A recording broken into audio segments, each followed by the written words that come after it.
Welcome to the Gals Guide to the Galaxy podcast, where a group of gals gather for you one cool thing around our topic of the month. Is it ancient history? Is it breaking news? Is it safe for work? Well, that's up to each gal. All we know is that... Fasten your seatbelts. It's going to be a bumpy night.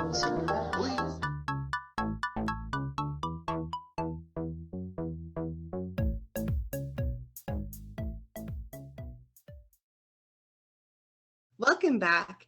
I'm Katie, and I'm joined by Bonnie, Leah, and Claire talking about our one cool things. Bonnie already talked about women rights activists in Saudi Arabia. Claire talked about the Guerrilla Girls, and Leah talked about Wilma Mankiller. But before we join... the conversation. Dive back in, let's get to know something random about our gal pals. Love it. So I would like to know what first comes to you guys' minds when you think of someone as an activist. When you think the word activist, what do you think? How do you define that?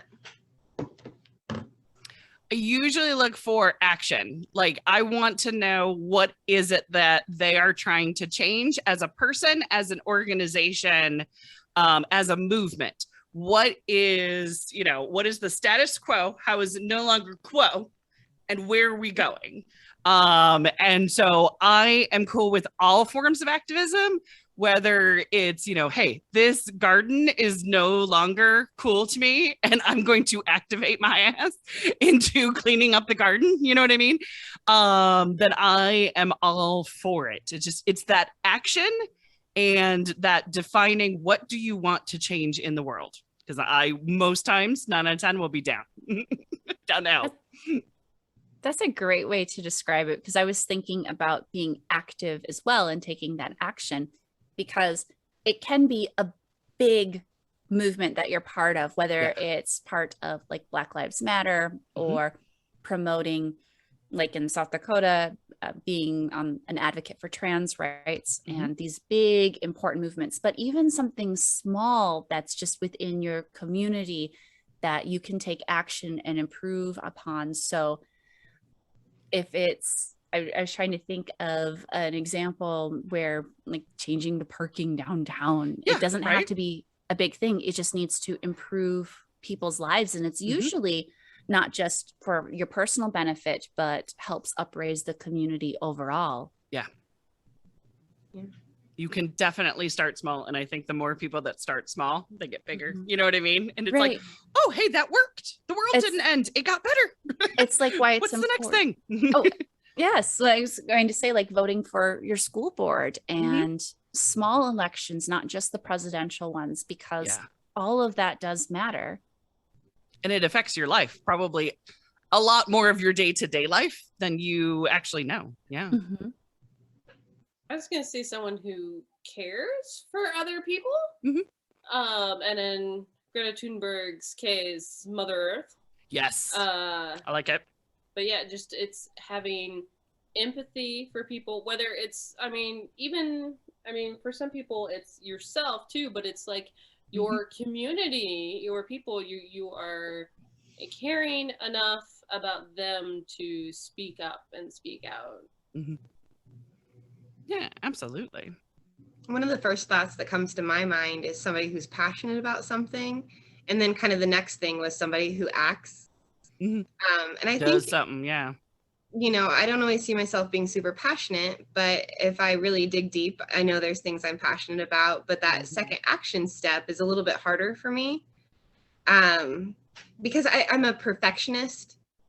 So I feel like, if you can't live it entirely, or you know what I mean? Like, I know we talked, Leah, when you were talking about like civil rights activists. So maybe like they had their vision, their dream, but maybe every part of their life wasn't perfect or above board and all of that. Yeah. So sometimes I forget, there's shades of gray and not an all or nothing. And it kind of like leads into one of the topics I'm going to talk tonight about.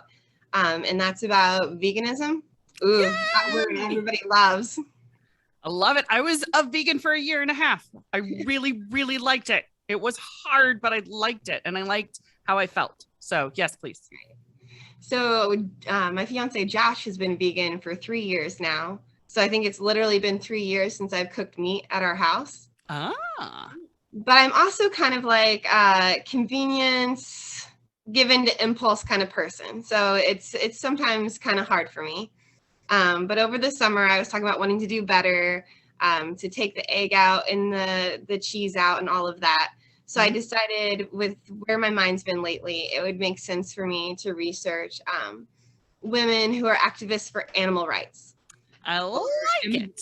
Even like it kind of extended into like environmental conservationism. Yeah. I was blown away when I started to research.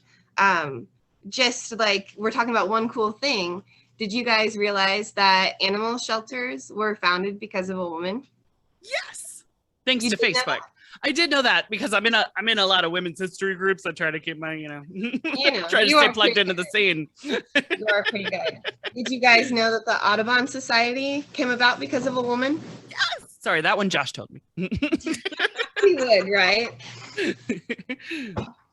So as I kind of like contemplated and thought about why this would be, and it falls in with what Bonnie was saying too, of, as women, I think we've experienced oppression and maybe not being seen as a full human or a person with the same rights. So I think it's natural for us to look at animals and think about how they're being treated or how their rights are being violated.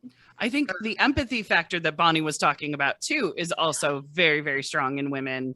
I mean, even as the stereotypical, caregiver and that sort of thing, but still, empathy is a very strong female trait, not exclusively, but a strong one. Yeah, absolutely. I mean, Josh has been like the straight and narrow vegan for 3 years now, and I fall off the wagon. I understand. It's hard. It's a hard wagon. It is and it isn't. It's but it's getting easier. Although that brings in a whole nother case of troubles that I won't get into because this isn't the Vegan Show podcast.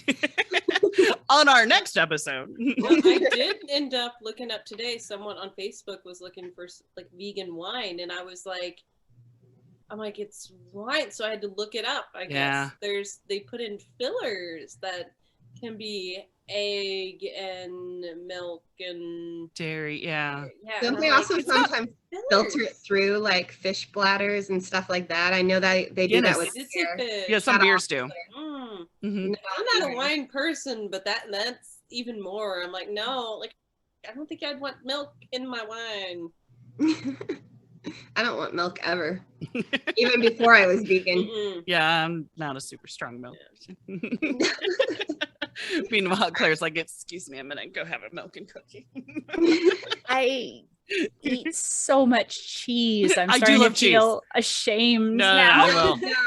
I will talk about a good Parmesan anytime. It's like my goal in life is to be an Italian grandma. I want to be stregonona and make nothing but manicotti and lasagna and Alfredo. And now I'm don't. No. Feeling ashamed. No judgment. I think the one thing through all of our talking about veganism that I've really taken to heart is just thinking about what we consume. Yeah. And kind of being mindful. It doesn't have to be all or nothing sort of thing. Is like, what does what you want to consume or you want to have affect your environment, your fellow people, your fellow beings. And that could be from like, lessening how much meat you eat to like not buying new products. That's also been an obsession lately. I've got my Thrift More shirt on. Look at that. But I really do want to talk about some amazing women tonight. Yes. The first one I want to introduce you guys to is Caroline Earle White. Okay.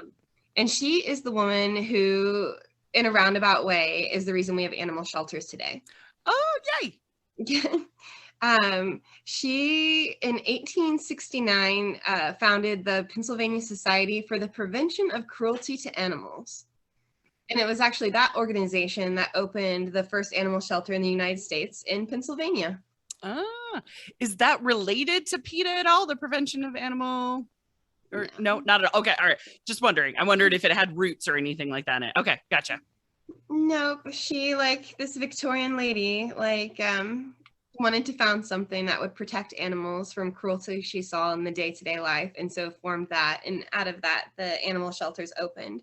And she even went a step further and founded another society that still exists today, founded it over 100 years ago in 1886, and that's the American Anti-Vivisection Society. Dissection. Oh, okay, gotcha. Yep. So she was noticing that once she gathered the animals up in the shelter, that seemed to be a good area for people that needed to dissect or wanted to dissect animals to go and came and got a whole bunch of animals and pick out their next science experiment. So, you know, you form one society to solve a problem, and then you create another She's one. like, no, that's not what I meant, people. Leave my frogs alone. Right.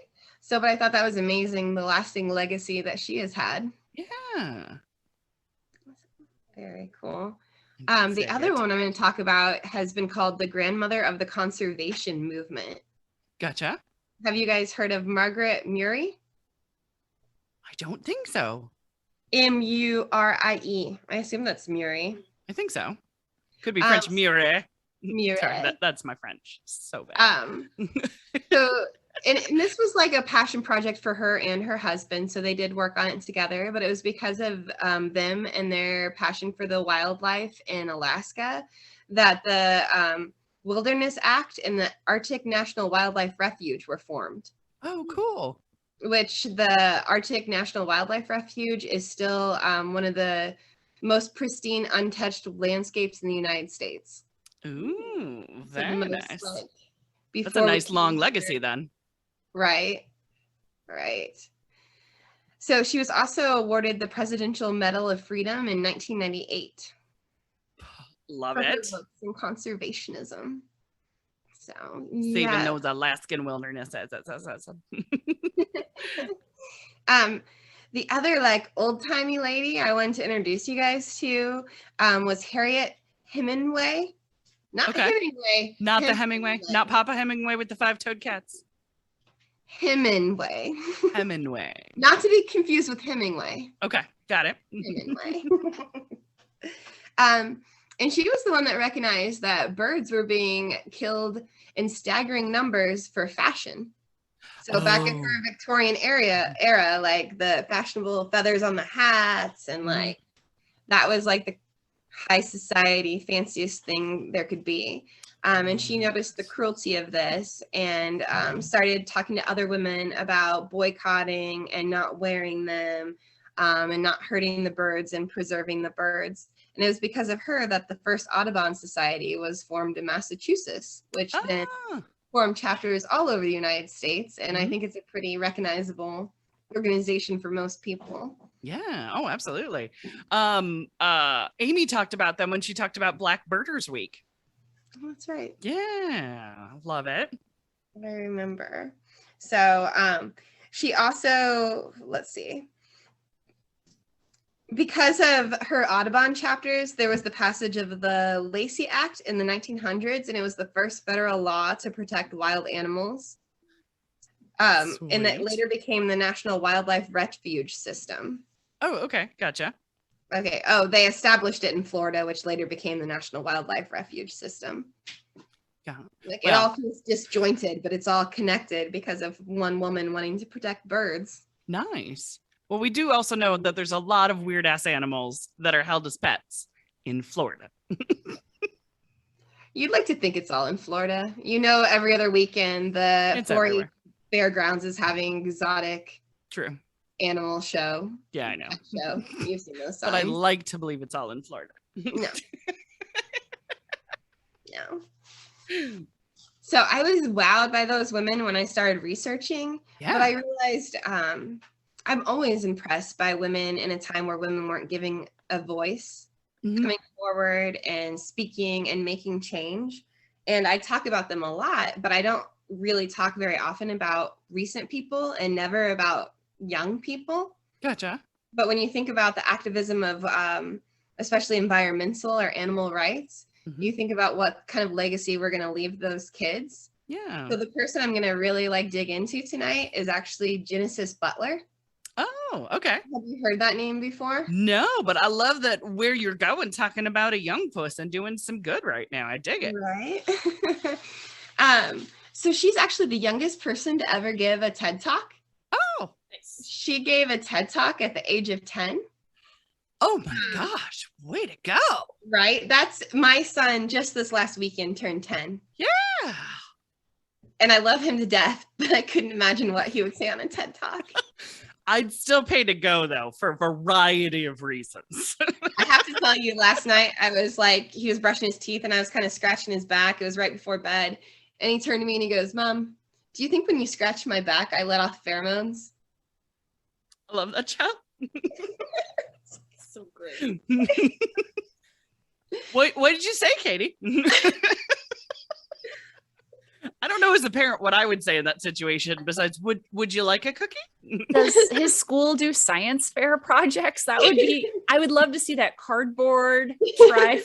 Pheromones, yay or nay? Back massages. I Question said mark. to share because that was like, he says a lot of random things, but that one I was like, he's been talking about pheromones lately. I think they talked about it in science or whatever, but he was also like grilling me about kidney stones the other day. He just has a very specific interest in the human body and he's a budding hypochondriac, no doubt, but He's worried he's gonna get kidney stones at age 10?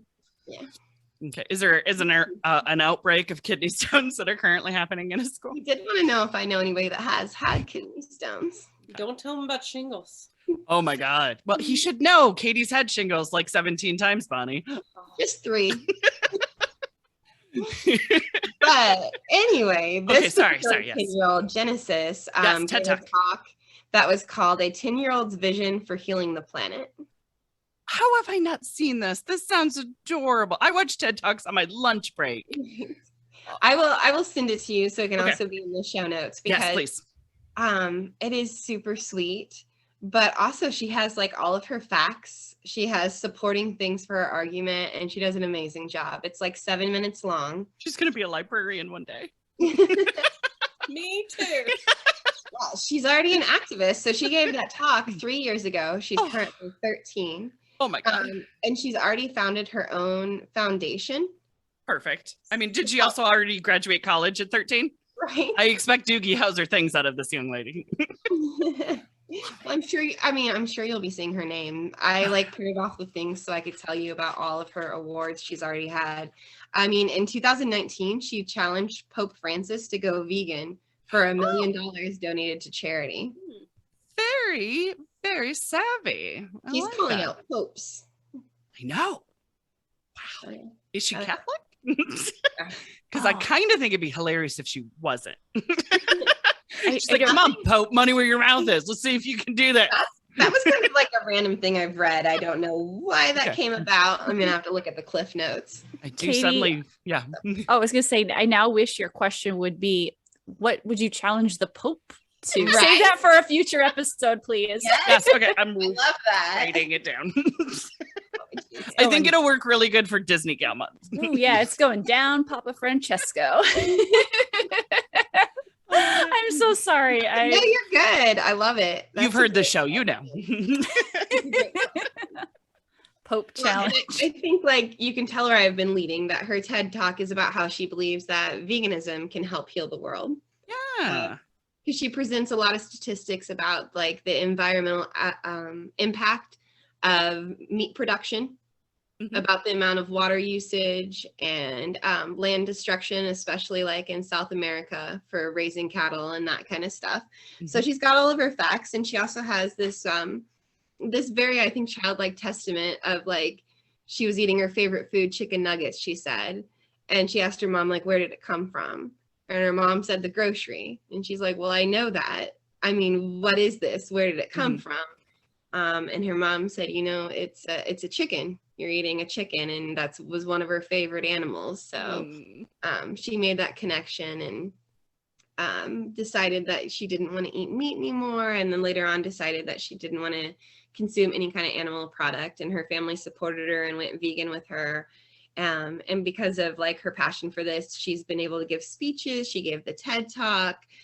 She was also, I know Leah loves the nerdy stuff. I do. So does Bonnie. Let's do the And glasses. so does Bonnie and Claire, I think. Huh? She was featured in the Marvel Universe Disney Plus series Hero Project. Oh, I have that on my watch list. I watched one of them, but there's yeah. Oh, sweet. Okay, I'll have to watch So that. she was featured as a real life superhero inspiring change and making a lasting impact on the world. She's a superhero. I love it. And she's helped raise funds for all kinds of different organizations. And she's also gone and talked to like politicians for supporting different bills. One of the ones I thought was like really unique was that she spoke in California to politicians supporting a bill that would provide plant-based food options for people in jails and nursing homes and other facilities where they might not be able to choose their food options. Very nice. Yes. And I thought that was really unique and super cool because not only like wanting to promote this vegan lifestyle for everybody and to save the planet, but also looking at people that might not have the access to that be able option. to control like their food consumption. Yeah. So that one really impressed me too. So that is very, global thinking outside the box, thinking of, where else can this be a benefit? Yeah. Right. And so she did start her own foundation called Genesis for Animals. And what they do is they raise funds for animal sanctuaries. Oh, cool. So she raises the funds and then goes and donates them to different animal sanctuaries around the country. Is she a big fan of the Genesis band? Like Phil Collins, is that one of her favorites? No. Is he vegan? Actually, he might be, but I don't know. But now that I'm thinking about it, he could be. I think Bonnie's probably Googling it right now. Is Phil Collins vegan? I know that Joan Jett is. I will tell you that. Of other musicians, I know Joan Jett. Let's see. So I was going to tell you like some of her awards. She got the Animal Hero Kids Award from Sir Paul McCartney. McCartney? The Beatle? The Beatle, yeah. The Beatle. For being a young veg advocate. Because he's vegetarian at least. He may be vegan. Because his wife made a big vegetarian cookbook and Linda. Yeah. Right. She also got the Animal Rights Conference Activist Award, the Lisa Shapiro Young Animals Activist Award. She got a PETA Award for being a young hero to animals. Sweet. She got a Supreme Master Shining World Leadership Award for compassion. She's a Supreme Master of compassion, right? Life goals. Okay. And she got social compassion and legislation. Yeah. Compassionate Rising Star Award. Sweet. So, I mean, it's what you do and how you feel about it, not the awards you get. But I have to say, at the age of 13, to have her own TED Talk and all of that, she's somebody to watch on the rising activist star. Let's get her and Malala together and just watch the world be fixed. And Greta. And Greta. Oh, you're right. You got it. Charlie's Angels. That's what I'm saying right now. This is a new version of Charlie's Angels for positivity and for saving the world. Done. I'm going to commission some artists I know to put together a piece of Greta and Malala. And, oh my God, Jessica? I already forgot. Genesis Butler. Genesis. Yeah. You'll have to look her up. She's totally cute, and you should definitely watch the TED Talk. I can't wait. That's going to be my lunch tomorrow. So that's all I have for you guys tonight. I was just very inspired by all those women and what they've done, and I'm sharing with you guys as an activist that I think all of us should try to eat less meat. Yes. I'm not saying go vegan. Meatless Mondays. That's usually as a country we eat far more meat than we need. Yeah, than everybody else globally does. Every other country. Yeah. So I know that we kind of have a general love of puns. My favorite thing about Meatless Options are the great names they have for them. Oh yeah. Like Incognito. The Impossible Burgers is I not know, as fun, but like, yeah. I want to eat them just because I like the names. They're tasty. My daughter's like favorite chicken nuggets are actually vegan chicken nuggets. Those are her favorite ones. And they make dinosaur shaped ones, y'all. And she's still like, I would like the vegan ones. Well, one of the things in the video that Genesis talks about is that she doesn't feel like she's had to give up any of her favorite foods because there's so many vegan alternatives. She said, I still eat chicken nuggets. I just eat vegan chicken nuggets. Yeah, they're really Now, good. I will say, and Claire, there's no alternative to macaroni and cheese. But you know what? I've tried so many vegan mac and cheeses. I've made them from scratch, and it's never going to be. I made one that I call mac and cream because I like it better than mac and cheese, but I will say it's on a different planet than mac and cheese because it's savory. It has oh my gosh, what is the powdered yeast stuff? Nutritional yeast. It has the nooch. Oh my god. So the nooch, I love the freaking nooch. I will put that crap on popcorn. I love the nooch. It's so good. It gives it almost like a peanut nut flavor. And so you're getting more of a savory Italian dish with the vegan option that I made of mac and cream, because I couldn't call it mac and cheese because it just didn't feel like it was the right. It didn't even feel like really it was a sister. It felt like it was the grandmother. So second cousin, third removed, but it was so good and I loved it. Mac and cream. I'm going to be sacrilegious and say that I don't eat mac and cheese. Oh! I can't eat. Thomas Jefferson invented it. He really didn't, but yes. but like I can't eat super processed orange fakey kind of cheese. All right. This is mostly made out of potatoes. Yeah. So it's just something I can't eat. So like when people talk about mac and cheese and a substitute, it's like, well, I don't have anything to offer because You're like, I'm not in that wheelhouse anyway. So like, however, yeah.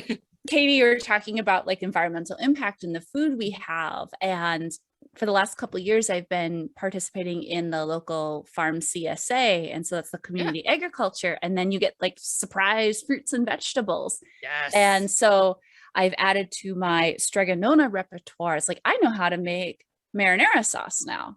Ah, it's very tasty. See, exactly. And I would rather have, some nice spaghetti than, mac and cheese, which I can't eat anyway, because apparently I'm an abomination. You're fine. This is America, Claire. I thought everybody had mac and cheese at some point in their life and loved it. And then we grew out of it. And then we came back to it. It's like butterscotch pudding. You start life with butterscotch pudding and then you forget about it for most of your life. And then you become an old person and suddenly butterscotch pudding is your jam again. No, just me then. Now I want the hard butterscotch candies in like my old lady pocket. Okay. It's either one. It's either the pudding or the hard candies. I'm just planning my retirement. Wait. I'm a millennial. I'll never be able to retire. Oh my gosh. You're working forever. We were so positive. We were saving the earth. Mm-hmm. Yeah. And I ruined what it. we were told to do. You were. This is why we can't have nice things. This is why I'm a Gen Xer. We knew it would be fucked. We had already given up. If we just stopped going to Starbucks, the world would have been fine. I bought an avocado one time. And if I wouldn't have bought that one avocado, I could own a house, pay off the my almond student situation. loans. We'd have bees. Yeah. I'd have a yacht.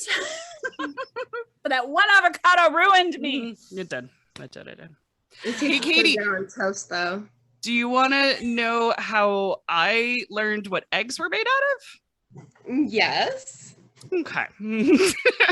So I'm sitting at Mr. Fable's restaurant and I'm like, these eggs are really good. And I'm just talking about how they're just particularly good that day. My dad, out of nowhere, stares at me and says, "You're eating a baby chicken." Oh, wow. How old were you? I was probably about 7. I was old enough to know what he was talking about, but I didn't ask the question. Okay. I didn't say like, where did this come from? Please tell me in great detail.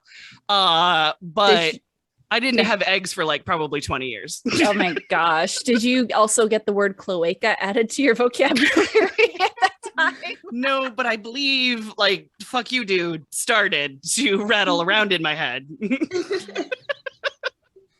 Yeah, that was fun. We've been trying to do less meatless meals. We'll do like stir fries. we've been eating the Impossible and Beyond. Yes. Are both like very good. One of them, before you cook it, and I can never remember which one. One of them smells a lot like cat food before you eat it and while you're cooking it, but like once it's cooked, it's fine. Yeah. And then was it Chipotle? I think it's supposed to have Impossible chorizo, and I'm very excited. Oh, I've had that frozen. Chorizo, Yeah. so I'm very excited. I had that on pizza, and it did vegan cheese, and yeah. I'm so hungry right now. I know. Sorry. I have to go eat. I'm starving.